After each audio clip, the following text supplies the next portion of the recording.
Welcome to today's video, everybody. A whole bunch of parts came from Toyota. I'm really excited because this is everything we need to start putting the head together and the rest of the engine together when it comes back from the machine shop. Just to give you a quick idea of what we got, we're going to the floor.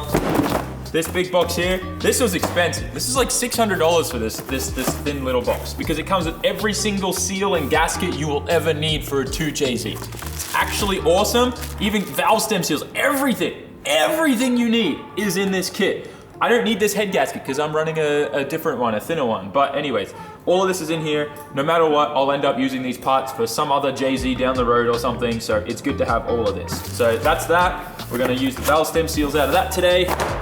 Brand new oil pump. This one is a brand new oil pump. That's important. We're gonna be changing the gears though to the new PRP billet ones so that we don't have any issues with the gears breaking. And a brand new water pump assembly with even the back casing and stuff like that. All of this stuff is still in stock and available at Toyota, and it is relatively cheap and definitely worth grabbing new parts, especially if you're building a new motor. So that's that. We got all that. We're gonna get started on the head. I've already actually been working on this. I've already lapped all of my intake side, and I've already vacuum seal tested all of them. They're great. Lapping valves it's very tedious, but it's something you should do, especially if you're not sending your head off to get the valves machined and everything like that, right? If the seal is kind of okay and you check all of that, when you take the head off, once it gets cleaned and surfaced, you can then just get away with lapping them, which is what we're doing. Now, this motor will be getting pulled apart again at the end of this season, and it will be getting sent to the machine shop when we have more time, like a couple months, to get completely redone again. It's just something that has to happen with pro cars, and we're also planning to build and have a spare engine on the side that we will start alternating and switching between whenever we can. That aside though, yes, it's time to give head to my pro car.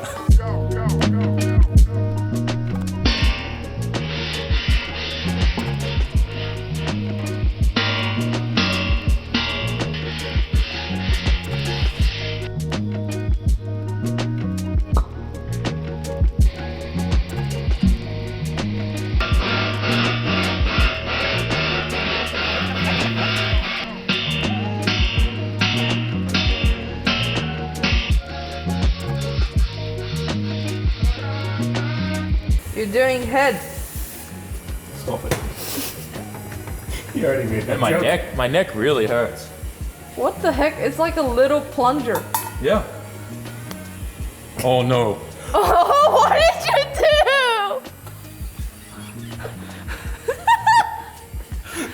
Now we have matching thingies. Now you have a valve stem still stitch. And I have a plunger mark. So you're gonna see with my technique with lapping the valves involves two major movements, the spinning and then the tapping. Now, I know a lot of people typically in Western countries will just do the spinning thing, but in Japan, the technique is the tapping thing. It's very interesting. Oka-chan told me not to do the spinning thing and to just do the tapping thing because that imitates actually what the valve is doing when the engine is running. But then other engine builders and stuff do the spinning thing, and like I've just kind of blended both together because I think that obviously when the engine is running, it's obviously going to be going up and down, and it is obviously going to be moving at the same time. So I try to do kind of a combination of both just to try and meet the best of the both worlds.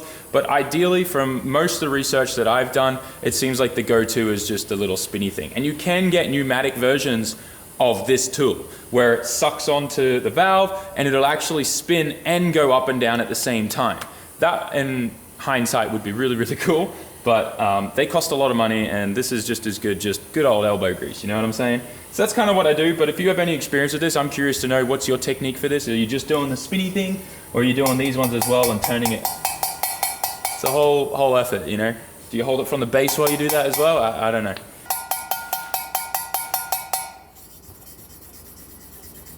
I'm so looking forward to doing this again on Daiki's engine. Yeah, there's only 16 on his, right? Mm-hmm.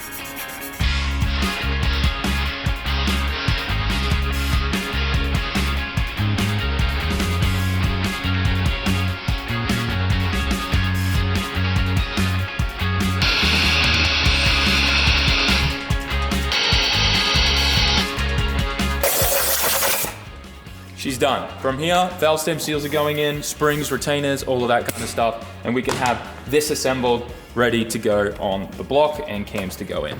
The biggest thing is we need this to be able to sit on the dummy engine and start fabbing stuff up. We will be using the old head gasket for that and just doing like a couple of the studs up. We're not going to be doing the whole head up, just to hold it in place so we have a good idea of where everything's going to sit in the bay is the main thing. But yeah, I'm excited. This thing is, this is the first time I've worked on a 2J. It's pretty much the same as an SR, just longer. Gonna lube everything up. You guys know the drill. Our fancy little valve stem seal installer. Put that in place. Line it up. Turn it around so that lube gets spread around a bit, and it just pushes into place like that. Installed. Ready to rip. You want to do that for every single valve stem. Also take note, intake and exhaust are different size. You see the color's different. The goldy kind of bronze looking ones, those are the intake, the silver ones are exhaust. Generally exhaust is always smaller than intake. That bad boy on there. A bit of lube. You can use engine oil if you want for these, but I'm just using this stuff because why not?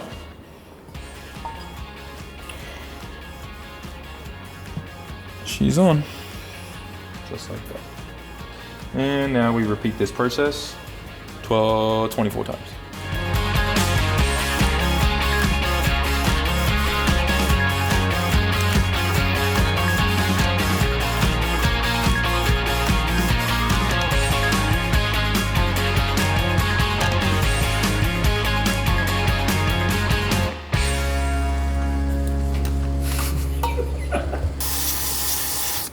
We are finally onto the last valve and we're pretty much done with this.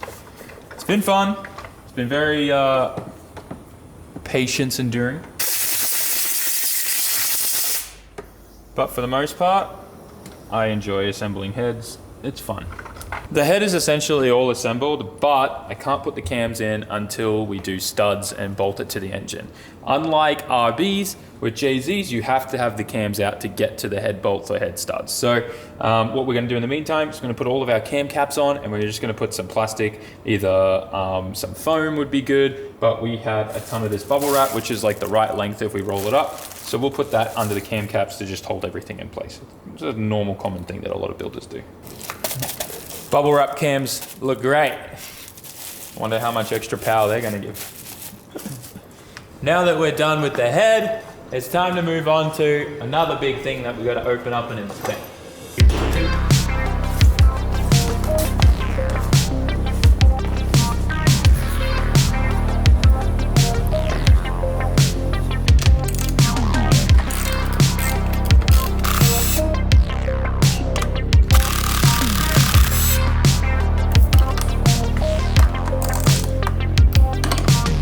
So I'm not sure how much you guys just saw, but yeah, we're not joking when we say GeForces are like the best transmissions because you can literally rebuild them in 30 minutes.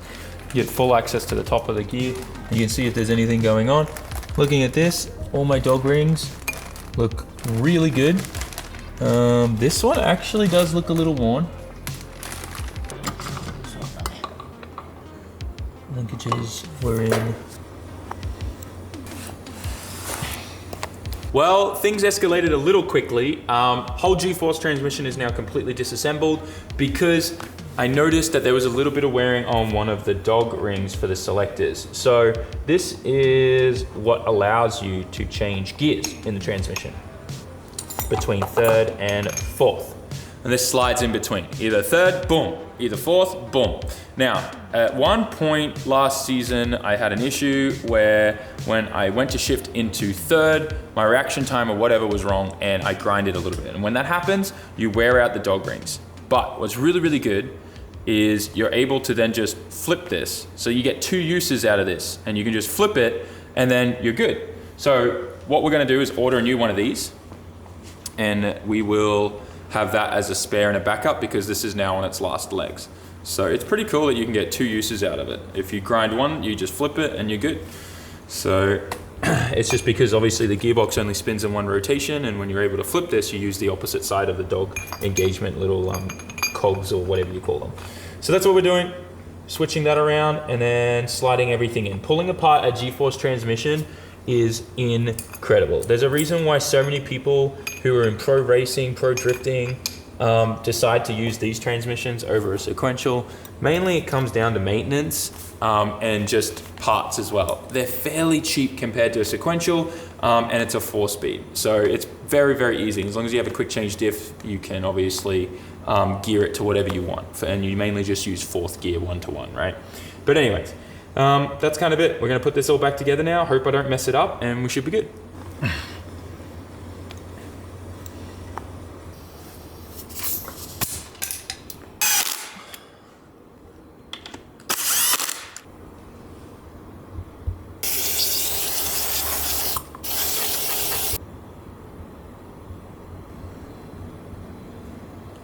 This is the first time I've done any kind of work on a transmission. Now bear in mind, a dog transmission, especially the GeForce, is way simpler than something like an RB25 transmission, in my opinion. This is very, very simple. It's kind of like really just a bunch of quick change gears on one big axle that you slide and put all the dog rings in and all that kind of stuff.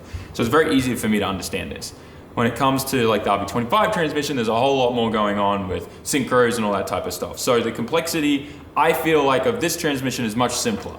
But I still am blown away with how simple and easy it was for me to completely disassemble this, pull the shaft out, pull that dog ring out, flip it around, put it all back together and slide it all back together with ease. Crazy. Anyways, it only took one call to Steve, by the way. I had to ask him about one thing, which was how to do the whole reverse thing and what bolts to undo. But otherwise, very easy. Very, very, very easy.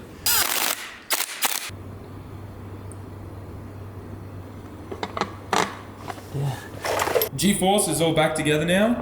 Technically my first rebuilt GeForce transmission. Everything came apart, I put it all back together and we were mint, even though we just flicked over one dog ring. So I love these things, they're so easy to work with. And we tested it by, I had Daiki spinning the shaft while I shifted all through the gears and it all worked fine. So I was very nervous doing this, but I can't get over how simple everything is in them. It's pretty cool. Anyways, we're just going through and grabbing all of Daiki's engine parts because we're going to be heading to Yashio factory. Well, he's going to be going there tomorrow and start rebuilding his engine. Okachan's going to be teaching him the ropes. I'll be coming in once he finishes cleaning all the parts with the soda blaster and stuff like that, and I'll be helping him assemble everything over the weekend. So keep an eye out for SR building content. It's definitely... everything's getting turned up a notch right now. Also on the weekend, the reason why tomorrow I can't join Daiki is because I'm dropping this off at Marco's. I was hoping to get the dummy engine sitting in here today and figuring out dump pipe for the wastegate, but we'll have to do that once it comes back because frame shop is tomorrow. There's just so much happening and it's insane. I gotta still drop the subframe and stuff tomorrow, and we gotta test new wheels and tire sizes tomorrow. There's a whole bunch of stuff happening. It's nuts right now. But yeah, this thing is gonna change very quickly, very rapidly, and I'm gonna be getting a lot less sleep. So that's that.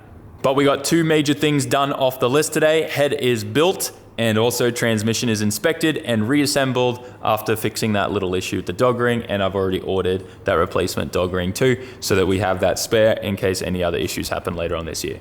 So we're good. If you like today's video and this kind of technical dive in, whatever you want to call it, maybe check out this video that we did recently and enjoy. I'll see you in the next one. Peace.